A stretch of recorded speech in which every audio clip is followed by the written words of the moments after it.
Olá para vocês! No Visão da Política, nós vamos trazer a discussão que tomou conta da internet nas últimas semanas, que é sobre a PEC que tramita no Congresso Nacional 6x1, onde o trabalhador trabalha 6 dias na semana, na verdade 5,5, e descansa apenas um dia. O meu convidado de hoje é o juiz do trabalho, Dr. Rodrigo Dias. Seja muito bem-vindo ao Visão da Política mais uma vez. É um prazer estar aqui, estou sempre à disposição. Bom, essa discussão, todo mundo quis dar a opinião, está querendo dar a sua opinião na internet. Há aqueles que têm o direito de fala, pois realmente trabalham ali de segunda a sábado, e há aqueles que já não seguem essa escala, mas mesmo assim querem opinar. Essa discussão, ela é válida, porém, ela tem algum fundamento? A gente vai chegar em algum lugar? Então, eu acho que essa discussão está fora de hora, para começar. Aliás, tem muita coisa fora do lugar aí. Como você mesma falou agora, está se falando em jornada 6x1, como se todo trabalhador empregado, a rigor, brasileiro, trabalhasse 6 dias inteiros, uma jornada normal, durante 6 dias, e descansasse um. Quando, a rigor, desde 1988, nós adotamos no Brasil a chamada, grosso modo, semana inglesa, em que se trabalha, como você mesma disse, 5 dias e meio para descansar um. Porque, normalmente, pode-se trabalhar de segunda a sexta-feira e sábado apenas no período da manhã, é algo relativamente comum, e descansa no domingo. Mas esse nem é o ponto. É que a proposta que foi apresentada, a proposta de emenda constitucional, ela tem uma série de erros até grosseiros, matemáticos, porque se fala no texto em trabalhar-se 4 dias na semana e folgarem-se 3, com uma jornada por dia. Uma jornada por dia é pleonasmo, é uma jornada de 8 horas e 36 na semana, o que é impossível, porque 8 horas por dia, 4 dias por semana, daria 32, não dá para você chegar em 36, a não ser que se faça hora extra, mas aí não é mais jornada ordinária, a não ser que trabalhe outro dia, e aí não vai ser 4 por 3. Então já tem um vício matemático de origem, mas isso não é o mais importante, obviamente. Eu digo que não há, esse é um tema, uma discussão fora de hora, porque nós temos alguns que, por lógica, devem preceder dessa discussão da redução da jornada. Só que lógica é tudo que está faltando nesse debate aí. É bom até falar da tramitação, né? Como funciona. Bom, a proposta é da deputada federal Érica Hilton, que ela é do PSOL de São Paulo, e ela precisava de 171 assinaturas dos parlamentares para ela poder começar a tramitar, ser apresentada. Ela tem 231 assinaturas. Depois disso, ela precisa apresentar essa proposta, depois ela precisa ver a sua constitucionalidade, que é justamente o que o senhor estava falando, para ver se não tem alguns vícios e erros constitucionais mesmo, né? A proposta vai ter que passar por uma série de comissões na Câmara, certamente a redação será melhorada. Com toda a sinceridade, inconstitucionalidade, precisa consertar a redação, mas inconstitucionalidade, eu sinceramente não acho que exista.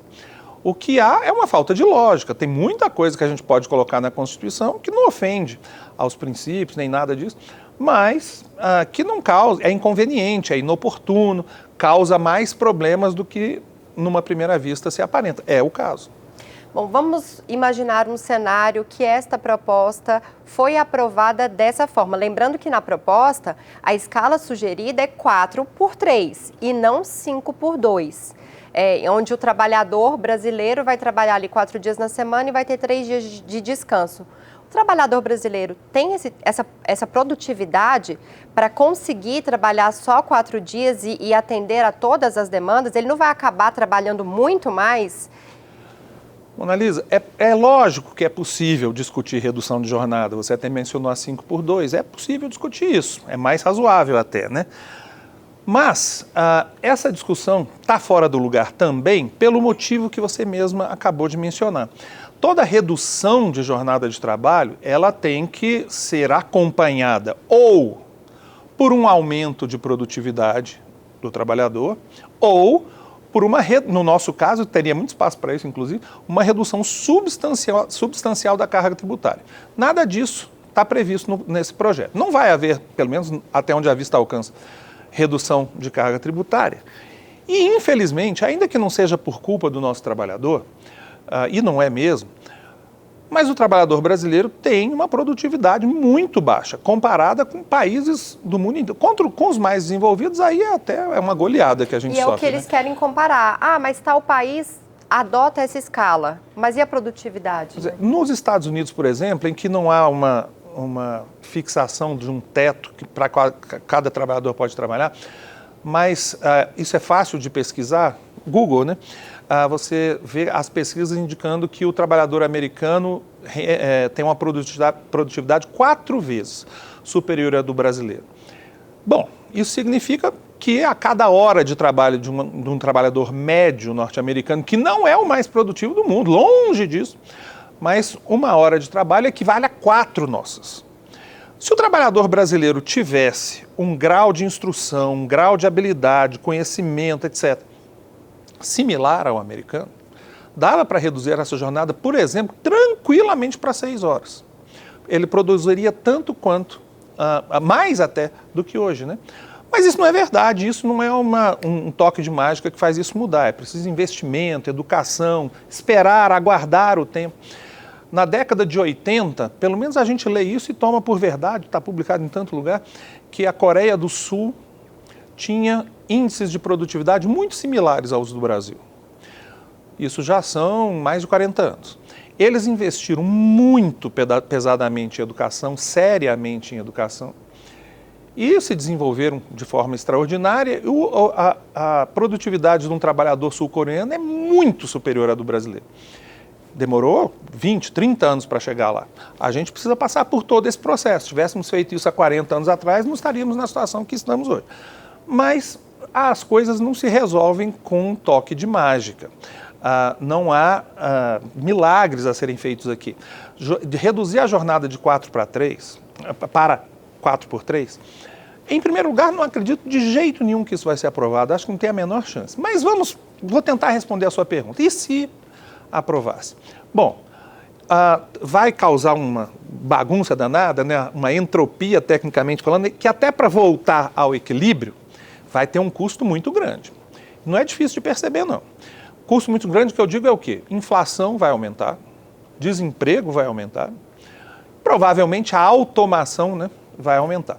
Inflação por quê? Porque a grande maioria dos empresários brasileiros são microempresários. Aliás, o número de empregados no Brasil como um todo está no mercado de trabalho vinculado a microempresas, empresas de pequeno porte. É ali que se concentra a grande maioria, percentualmente falando, dos trabalhadores brasileiros. Então, Mona Lisa, pega aí um pequeno supermercado, uma pequena farmácia que, na pior das hipóteses, 6 dias por semana funciona. Abre 6 dias por semana. E tem um empregado que trabalha lá os 6 dias por semana, 6 por 1. Não, mas agora é 4 por 3. Então, esse empregado vai trabalhar só 4 dias. Os outros 2 que ele trabalhava antes, vai fechar a farmácia? Não vai, né? Vai ter que contratar outro empregado para colocar ali no lugar. Até porque se fechar, aí a gente entra em outro ciclo, que é de quem está precisando consumir aquele serviço, não vai ter. É lógico que não vai fechar. Vai ter que contratar alguém para trabalhar nesses 2 dias. Ou pagar jornada extra para aquele que ficou só 4 dias por semana. O que é que isso significa no fim das contas? Que o dono dessa pequena farmácia vai ter que aumentar seus preços. Para onde que ele vai correr para suplantar esse aumento de custo? Aumento de preço significa o quê? Inflação. Mas pode ser pior. Ele vai ter que aumentar o preço, mas talvez o consumidor não concorde com o aumento de preço e não compre lá. Qual é a consequência normal para isso? Fecha o estabelecimento. Alguém perde o emprego. É uma bola de neve. Tem jeito, as grandes empresas costumam conseguir escapar disso. Como? Tem uma maior capacidade econômica e pode substituir mão de obra humana por máquina, automação. Mas isso tem um preço também. Qual? Desemprego.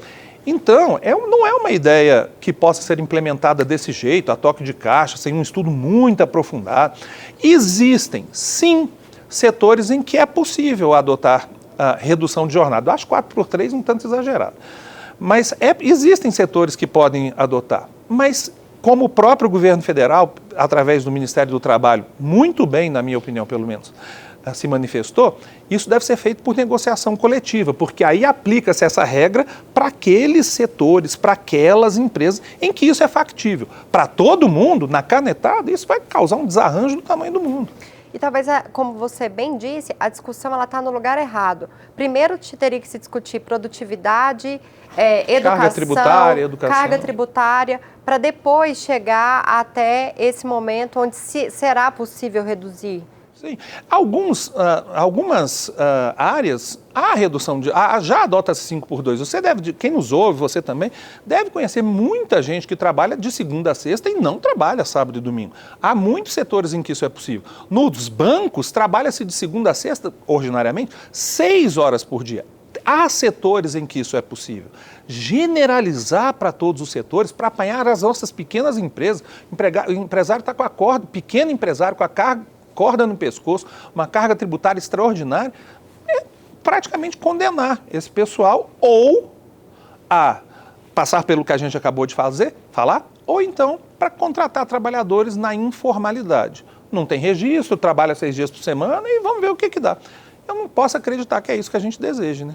Bom, ainda há um outro problema, que seria essa redução de salário para conseguir contratar outro funcionário. Alguns, principalmente os pequenos empresários, podem adotar isso. Você tem toda a razão. Isso é mais um efeito perverso que uma medida dessas tomada assim de supetão pode causar. Porque o empregado que já está trabalhando, ele tem a impressão de que ele está sendo beneficiado, porque o salário não vai ser alterado e ele vai trabalhar menos. É preciso lembrar que o empregador pode contratar um outro empregado para o lugar deste pagando menos. É o que provavelmente vai acontecer, não porque eu queira, não é por uma maldade do empresário, é por uma questão de lógica. Basta você se colocar na pele desse empresário. Eu pago R$2.000 para um sujeito que trabalha hoje de segunda a sexta. Agora eu vou contratar um outro que vai trabalhar só de segunda a quarta. Eu vou pagar o mesmo salário? Não. Claro que não vai. A conta não vai fechar. A conta não vai fechar, então eu vou pagar proporcionalmente, um salário proporcional à redução daquela jornada. Provavelmente, ou pelo menos vamos botar assim, existe um grande risco de aquele trabalhador que teve a jornada de trabalho reduzida na canetada e que teve o salário mantido, seja dispensado para dar lugar a um outro trabalhador que também vai trabalhar essa jornada mais reduzida, mas com um salário equivalente, menor. Ninguém ganha com isso, sinceramente. Essa é uma medida artificial que se impõe à economia do país. E todas essas medidas artificiais, intervenções artificiais na economia, não vão dar certo. Agora, as intervenções naturais, as alterações naturais, tudo bem. Olha, o trabalhador brasileiro teve um ganho de produtividade extraordinário, até porque isso é possível mesmo hoje em dia com a tecnologia e tal. Mas isso, no Brasil, neste momento, é uma utopia. Não é isso que está acontecendo. Infelizmente, quiséramos nós, que o trabalhador brasileiro tivesse um grau de instrução muito elevado, um nível de especialização extraordinário. É isso que a gente está vivenciando? Não é, né? Então, não tem condição dessa medida dar certo nesse contexto. Ainda há uma outra discussão que eu vi recentemente na internet e nas redes sociais, que é o seguinte, esse trabalhador, o brasileiro normalmente ele já não tem poder de compra. Se ele tem essa escala reduzida, ele ainda vai ter 3 dias de descanso, que provavelmente ele vai procurar ali algum bico, algum extra, para ele conseguir complementar a renda. Porque a gente tem algumas profissões em que o trabalhador trabalha 5 horas como jornalista, ou até mesmo 6 horas, e ele tem 2 empregos. Então, na verdade, ele trabalha 12 horas por dia para conseguir complementar a renda. E aí, nesse caso, não vai haver descanso, ele vai trabalhar muito mais para ele conseguir ganhar pelo menos o que ele ganhava antes. Com certeza. Monalisa, na Justiça do Trabalho, eu sou juiz do trabalho, a gente pega muitos casos que você deve conhecer de empregados que trabalham na chamada jornada 12x36. Basicamente é trabalhar dia sim, dia não, por 12 horas no mesmo horário. Porteiros, seguranças, vigilantes, enfermeiros, muito comum adotar essa jornada. Pode reparar, esses enfermeiros, esses porteiros, esses vigilantes trabalham 12 horas e, em tese, ficam 36 de descanso. Nessas 36, de verdade, eles arrumam outro emprego. 90% deles.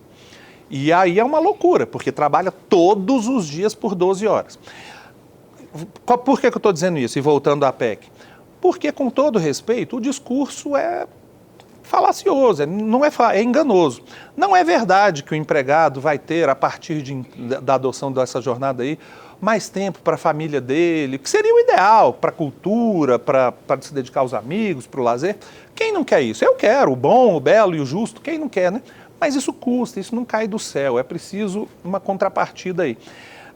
Provavelmente o empregado vai ou trabalhar mais, porque vai trabalhar nessas horas vagas, ou infelizmente vai ficar desempregado por motivos que eu já disse antes.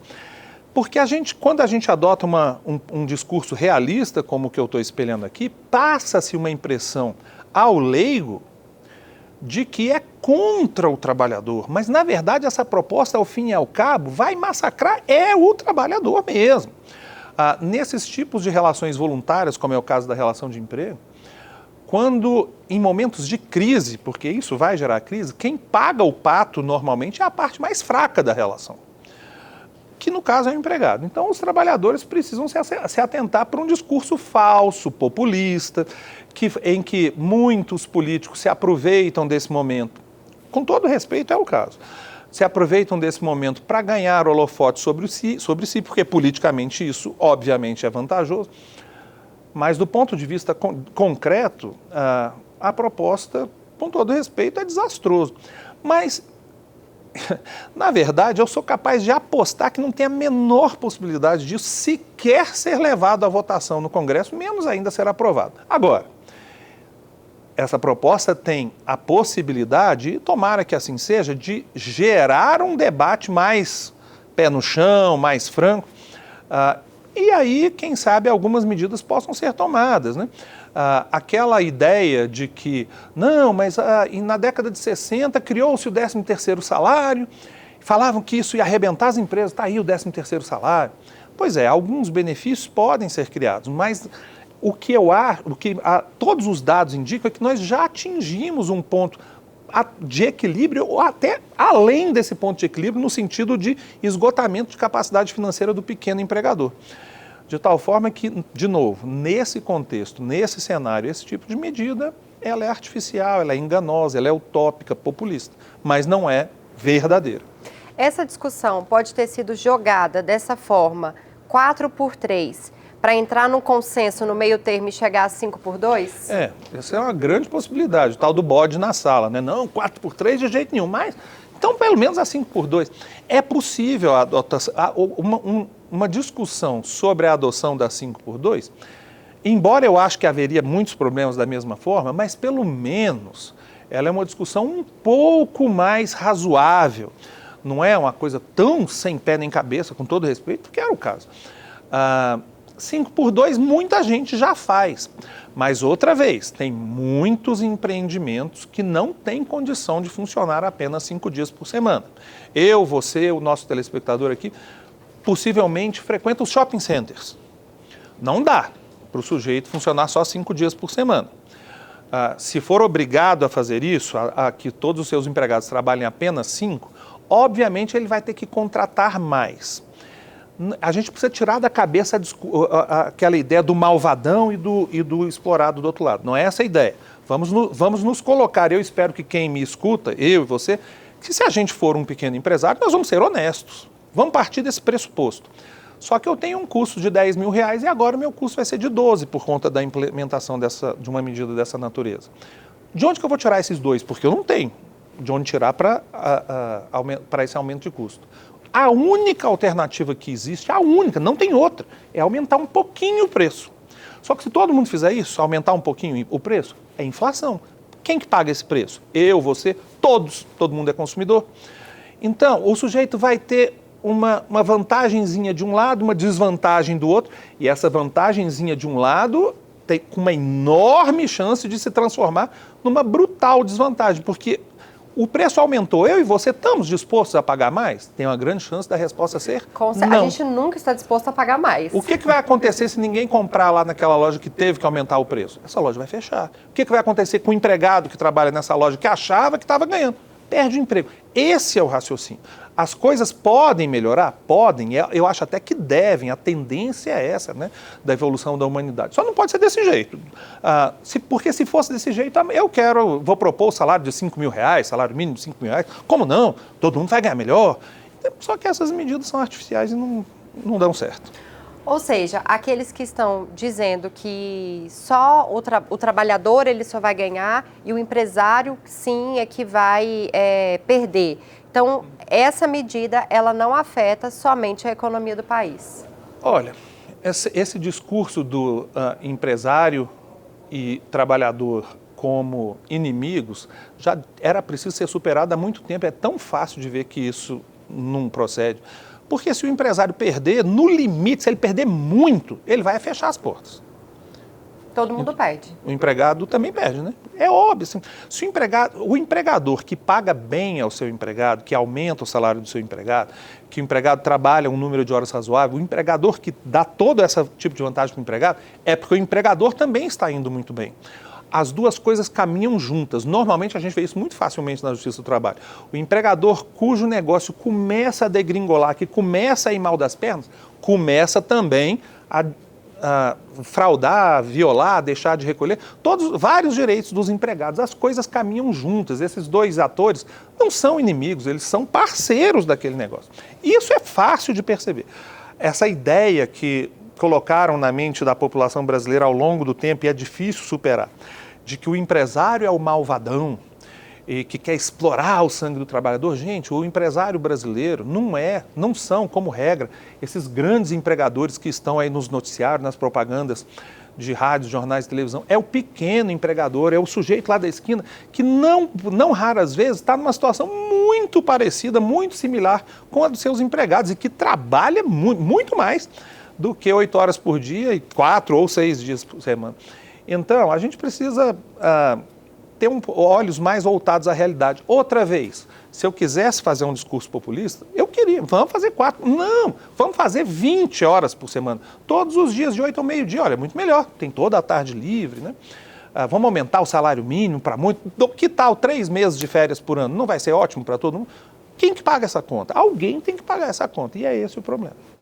Doutor Rodrigo, muito obrigada por todos esses esclarecimentos aqui sobre esse assunto tão polêmico que a gente deve acompanhar, pelo menos por mais alguns dias aí, essas discussões. Eu que te agradeço. Eu espero que a gente, pelo menos, aproveite esse tipo de projeto que tenha sido apresentado para mudar um pouquinho o foco e buscar soluções mais efetivas, né, para os problemas que a gente tem no mercado de trabalho. E não tentar resolver tudo como se fosse um passe de mágica, uma varinha de condão, porque isso não existe no mundo real, né?